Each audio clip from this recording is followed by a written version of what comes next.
Hey there, everyone. Welcome back to The Magic of Numerology, Part 3. We're going to talk about number 3, personalities. So I'm going to write it up here. As you know, this is all still old school due to lack of professional equipment, but at some point there will be a slick studio with a wonderful whiteboard, and I can just stand there and interact. For now, here we are in my holiday home, garden behind. You can see some flowers there. Yep. And I'm just going to write up one that I worked out for you, so bear with me. Sorry for turning away. So we're going to have 26 October 19, I believe, 47. Yes. Okay. Does that look awkward? Sure it does. Feels a little awkward. All righty. So what do we have here? Outwardly, we have a number 9. Inwardly, we have a number 4. And as a total number, we have a number 3. Now, as you all recall, how do we get there? We add everything up, reduce everything to a single digit between 1 and 9. So here we have 2 plus 6 is 8, plus 1 is 9, plus this counts as 1. 1 plus 5 plus 7 is 12, which is 1 plus 2 is 3. So there you have it.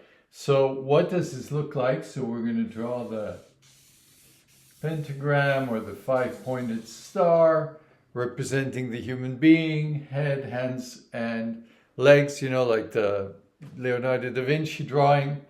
And so we're going to put this in this chart, and that is going to give us the following. So I've just worked this out.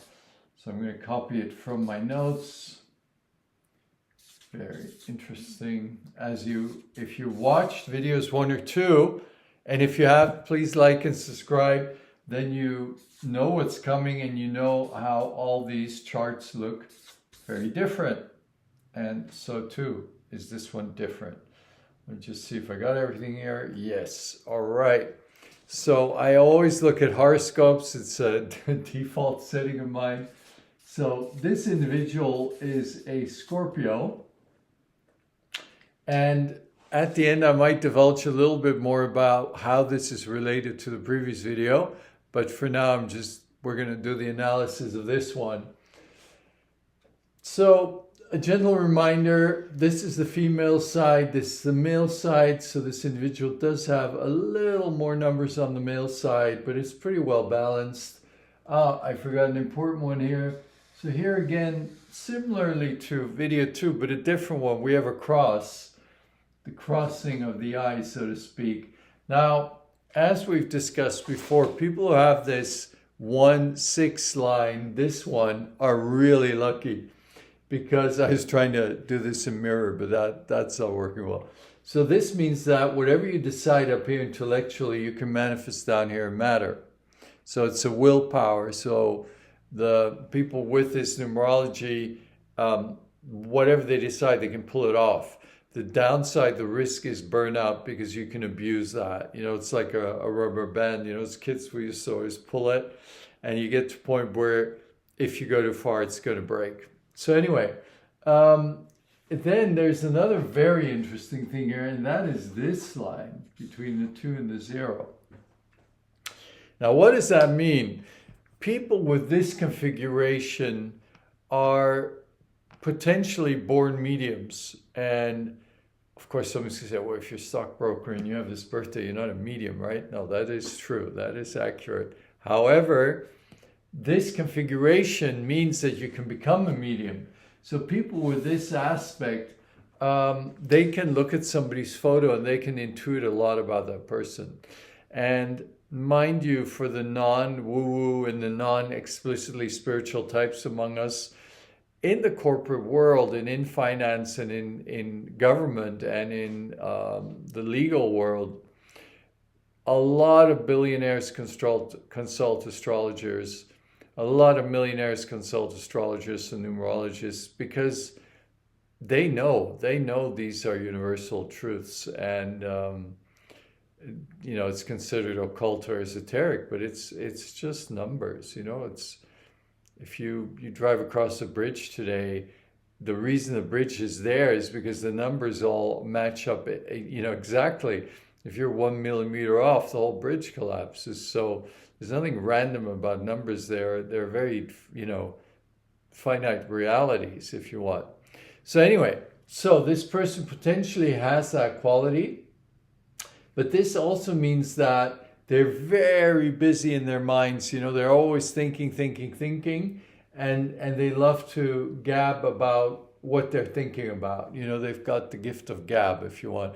And at the end, I'm going to tell you who this person is. You're gonna maybe go, aha, yeah, I can see how that would be true for this person. So let's dive right in and get to this aspect. This means that, yes, it's a woman in her relationship with a man. And we discussed this previously. Let me just digress a minute. You have numbers without a circle around it, and you have numbers with a circle around it. And the numbers without are the most powerful, and the numbers with a circle are less prominent or less dominant. So this means that in her relationship with a man, she will tend to on and off have this kind of, yeah, but what about me thing going on. So she might allow him some leeway, but then at some point it's like, wait, I want to do what's right for me. Now, very good intuition. So if this person develops their intuition, they would really grow. Great sensitivity, relationship, family, sexuality is important. And this means that there's a lot of doubting and, seeing two sides to everything. And the number 3 people, let's talk about that for a while. So number 3 people are the creative, attractive, compelling, charming members of the numerological world, if you will. So generally speaking, number 3 people have a lot of friends, very active social life, and their life lesson is about really learning to express their creativity. And 3 people, we all manipulate, but 3 people really manipulate. So they, if you know a 3 person and you're like, hey, Margaret, should we, let's get together and go for a walk next week. And they'll be like, yeah, that's great, but I'm not sure about next week, but how about, so you can never pinpoint them. You can never kind of nail them to some time and date. They'll always be like, yeah, well, maybe this, or, they always try and wiggle out of it because they want to manipulate their reality to the extent that they control everything. So you could say it's kind of, 3 people are kind of OCD, to some extent. I mean, don't take that literally because it's not accurate, but you know what I mean. Anyway, so that's 3 people for you. Very often, attractive to the opposite gender.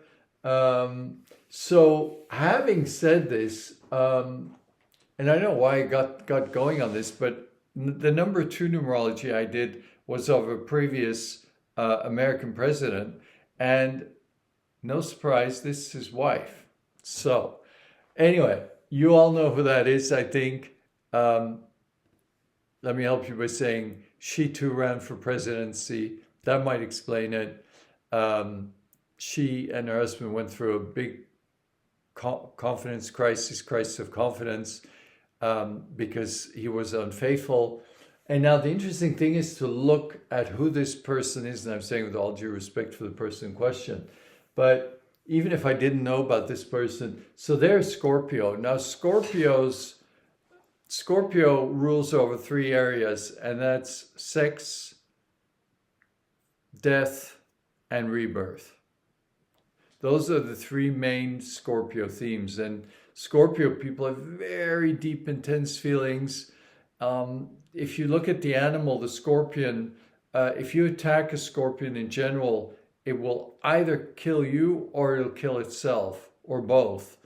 So that says something about the intensity, and obviously they're very poisonous. The symbol, the occult symbol for the self-realized or the awake or the conscious Scorpio is the eagle, flying high above and calling out and circling and they have the overview, they can see very far.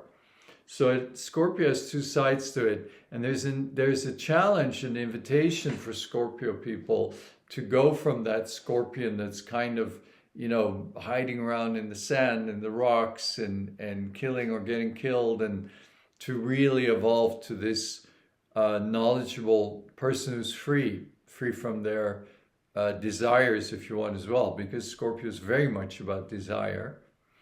And Scorpion people are probably the most loyal people in the zodiac. So no surprise, because notwithstanding what her husband did and the public bashing that took place, she always stood by his side.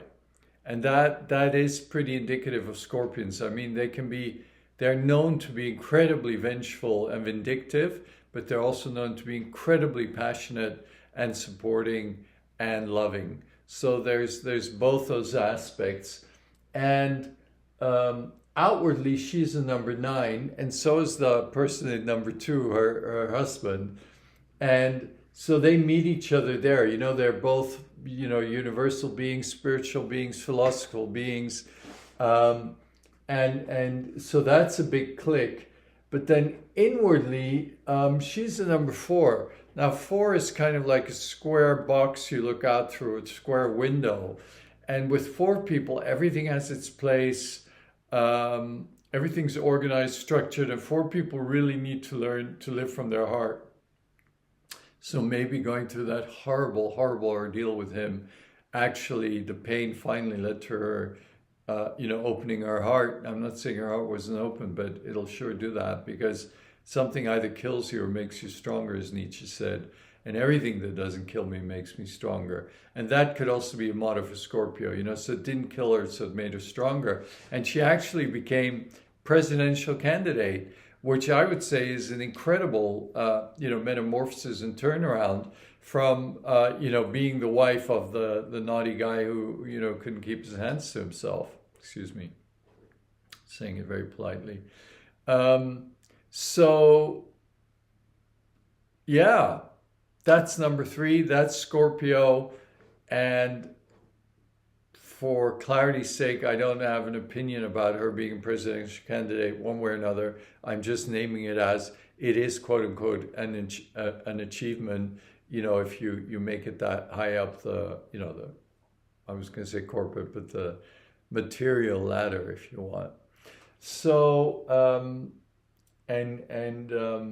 yeah, I mean, politics are a viper's nest, and there are, like everywhere, there are good politicians, but for the most part, there's a lot of corruption amongst politicians. It's definitely an issue. So anyway, and the important thing is we're all giving away our power to politicians, and we're in this age now where we're regaining our power, because we've given away our power to politicians, we've given our power to bureaucrats, we've given our power away to healthcare insurance companies, to other insurance companies, to lawyers, to accountants, to doctors. I mean, you put on a white robe and a stethoscope and people are like, oh yeah, tell me what to do, So, yeah, interesting times. Anyway, so I think related to politics, there's an invitation for all of us to become more and more adult and mature, and to, as Catherine Austin Fitz says it, set up our own realities and set up our own power constructions. And, if 30 listeners here and if we want to start a local bank, we can start a local bank. We don't, you don't need to go to the greedy corporate banks. You can start your own bank. So anyway, it's an interesting time. I might do a different post about my view on politics and the current world situation, another point. But this is it for now. Hope you liked it. Wishing you a wonderful day, wonderful evening, wherever you are. Please give me a like and a thumbs up. That really helps. Please subscribe if you're interested. If you have comments, questions, or you would like a free consultation, please send me a message. Take care. Bye-bye.